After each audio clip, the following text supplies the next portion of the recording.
ፉፉ እያልሽ ሁሉ እብድብድ የምትጫወች ሁሉ ልጅቷን ብሩኬ በስነ ስርዓት አስረግዟታል። በስነ ስርዓት አስረግዟታል። አዎ አስረግዟታል። ለምን ብትሉ ልጅቷን በአስረግዛት ኖሮ ሀይሚ ላይ ይሄንን አይጨክንም ነበር። አዎ አገራችን ላይ ሁሉ ነገር ረቀዋል። ልጁ ውይ ሙቲ ኧረ በስመ አብ ወወልድ ወመንፈስ ቅዱስ አሐዱ አምላክ። አንቺ ቡራማ አላስረግዛትም። ማስረግዟት አልታያለሽ እንዴ? እንደው ሌላውን ነገር እንበል እንጂ ማስረገዙ ላይ እኔ 100% እርግጠኛ ነኝ። ምንም አይነት ነገር ንክኪ ነገር የሚባል ነገር የላቸውም። የኔ ውድ እስኪ እንስማሽ። መቼም አንቺ ማታበጪው የለም። ጉድ እኮ ነው ዘንድሮ። ብሩኬ ያንተ እናት የእሱ አባት ቁጭ ብሎ በእንደዚህ አይነት አልፈልጋትም ማለት ምን ማለት ነው? ምን ማለት ነው? ለአባትየው ክብር፣ ለእናትህ ክብር የሚባል ነገር አለ። ሁለተኛ ነገር አዎ ልብ ቆስሎ ይሆናል። ሴት ነኝና በሴትነቴ ማንኛችንም ሴት ነና በሴትነት እያፈቀርኩክ እየወደድኩክ ብዙ መስዋዕትነት እየተከፈለ በአንተ መስዋዕትነት እየከፈልኩክ አንድ ሴት አርግሻለሁ ብላ ብትመጣ ማንኛችንም ጓ የምንል ይሄ የሴት ባህሪ ነው። ትክክል ነው። ትክክለኛ ነገር ነው። ይሄ እንዴ ትክክለኛ ነገር ነው። ማንኛውም ሴት እንዴ እኔ ወደፊት ባሪ የወደፊት የትዳር አጋር የልጆች አባት ብዬ እንደዚህ አይነት ነገር ቢፈጠር አዎ ጓ ከማለት ወደ ኋላ አለንም። እጅ ልጅ እውነቷን ነው እንዴ ተንበርከካ ምን ችግር አለ ብትንበረከክ? ተነሽ እንኳን አላልከኝም እንዴ ነው ምን ትልሃለች? ተንበርከክ እንዴ ተንበርከክ። ሰው አገር ጥሶ የትናይት አገር ጥሶ ፍቅረኛው ፍለጋ ሄዳ እንዴ ሄደን እንዴ ምን አንተን መንበርከክ ምን ነው? ይሄን አናካበርክ። በቃ ቆዳችሁ እንደባብ ትለውጣላችሁ። ቆዳችሁ እንደባብ ከለወጣችሁ በኋላ የፈለጋችሁት ከተሳካላችሁ በኋላ ተስፋ ቆርጫለሁ የራሴን ህይወት ኖራለሁ። በትክክል ያልሰማይ ስማ አዳሜ ማለት ነው። ያልሰማይ ስሚ። እዚህ ቡቦ ቱቱ ፉፉ እያልሽ ሁሉ እብድብድ የምትጫወች ሁሉ ልጅቷን ብሩኬ በስነ ስርዓት አስረግዟታል። በስነ ስርዓት አስረግዟታል። አዎ አስረግዟታል። ለምን ብትሉ ልጅቷን በአስረግዛት ኖሮ ሀይሚ ላይ ይሄንን አይጨክንም ነበር። አዎ አገራችን ላይ ሁሉ ነገር ረቀዋል። ልጁ ይወለዳል፣ ዲኤንኤ ይነሳል። ዲኤንኤ ሲነሳ ልጁ የማን ነው? የብሩክ ነው። በምን አይኑ ነው በሙሉ አይኑ ሞልቶ ሀይሚን የሚያያት? ስለዚህ ገና ካሁን መሸሽ ያለበት። አዎ ይሸሻል። ልጁ በትክክል የራሱ ነው እንዴ። ልጁ የራሱ ባትሆን እቺ ልጅ እንዴት ትጋፈጥ ነበር እንዴ? ትጋፈጥ ነበር? እስቲ ንገሩኝ። አጠጥታም ቢሆን አስክራም ቢሆን በምንም ቢሆን ሴት ልጅና ወንድ ልጅ አንድ ክላስ ውስጥ ከተገናኙ ክብሪትና ጭድ ናቸው፣ እሳትና ጭድ ናቸው። በቃ ይሄ ያለ ነገር ነው። ስለዚህ እህቷ ልጅ ለዛሬ ለሌላ ሂጂ የሚላት ቦይፍሬንዱ ናት። አደረግ አንድ ቀን ክስተት ተፈጠረ። ስለዚህ ይሄ ልጅ ከተወለደ በኋላ ዲኤንኤ ሲመረመር የማሆነ የብሩክ በምን አይኑ ነው ሀይሚን የሚያያት? በምን አይኑ ነው ተመልካችን የሚያየው?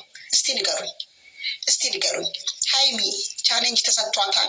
የረመዳን ይሁን ፋሲካ ይሁን የኔቢጤዎችን ለማብላት እሱን ቻሌንጅ ሁላችንም ፎሎ እያደረግን ቤቷን በ3 በ4 በ5 ሞባይል ያላችሁ ሁሉ ፎሎ እያደረጋችሁ ሀይሚዬን ወደፊት። ሀይሚ ፍቅር በልመና አይሆንም ብለሻል። አዎ ፍቅር በልመና አይሆንም። በፍጹም ፍቅር በልመና አይሆንም። አንቺም ስታፈቅሪም እሱም ሲያፈቅርሽ እናንተ በጣም ተናናቃችሁ፣ በጣም ወረዳችሁ። እሱም አንቺን አያከብርሽም፣ አንቺም እሱም አታከብሪው። ስለዚህ አንቺ ደግሞ እንደዚህ ልታረጊ የቻልሽው ምክንያት በሚያሳይሽ ነገር ነው። ነገር ነው። ስለዚህ ሀይሚ የራስሽን ወደፊት ቻሌንጅሽን ስሪ፣ ስራሽን ስሪ። ገና ወጣት ነሽ፣ በጣም ቆንጅዬ ነሽ። ይሄ ቢዘቀዘቅ ቆንጆ የቤተ መንግስት ቦልዌ የመሰለ ማለት ነው እንዴ። ምን ነው ይሄን እንዴ? በቃ ካው ለናት ለምን ገዛክ? አይደለም ለናት ቤት ገዛክ፣ ባለ መኪና ሆንክ፣ በሀይሚ ላይ ታወቀው። በቃ ከግብ ደረሰ። ሁሉ ነገር ተሳካ፣ ሞላ። በቃ ሀይሚ እንደታኘከ ሸንኮራ መተፋት አለባት። ይሄ ነው ወንዶች። በቃ ይሄ ነው። ሁሉንም ወንዶች አይተካም። ይሄንን ነው እሱን ነው የተናገርኩ ያሉት። ሁላችሁ ወንዶችማ ይሄ እንትን አይንም አይተካም። እውነቴን ነው የምላችሁ።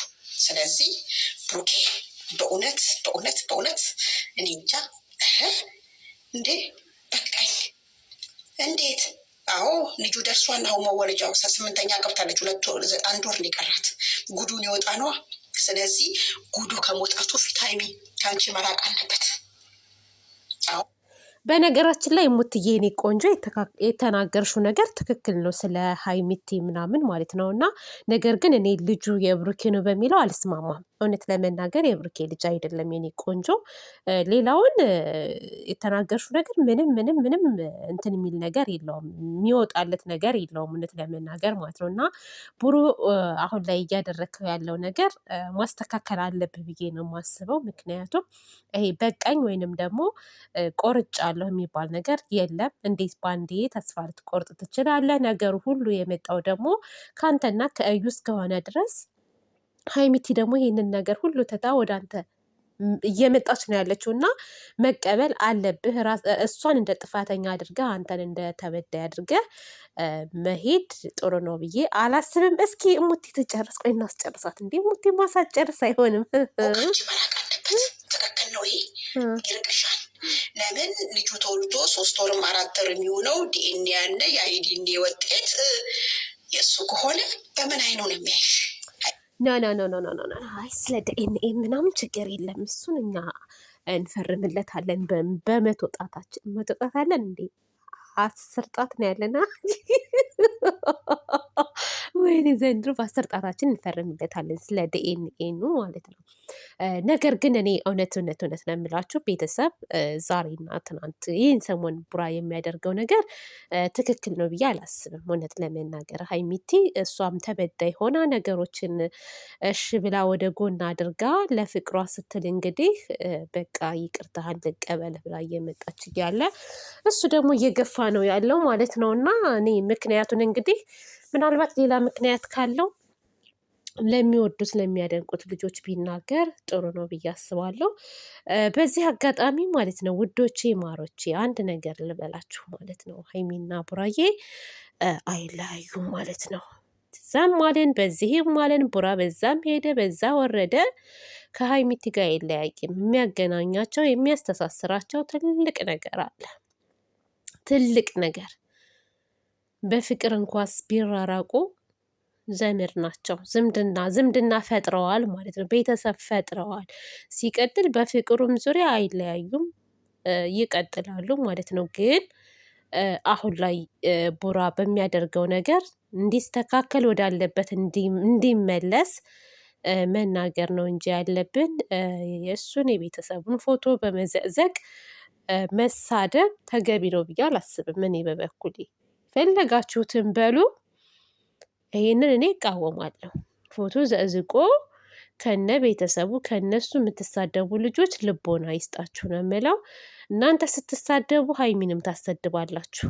ምክንያቱም እነዛም የሀይሚን ፎቶ ዘዝቀው ስለሚሳደቡ እና እንቆጠብ ከእንደዚህ አይነት ነገር፣ አንድነትን እንፍጠር ነው የምለው እኔ እውነት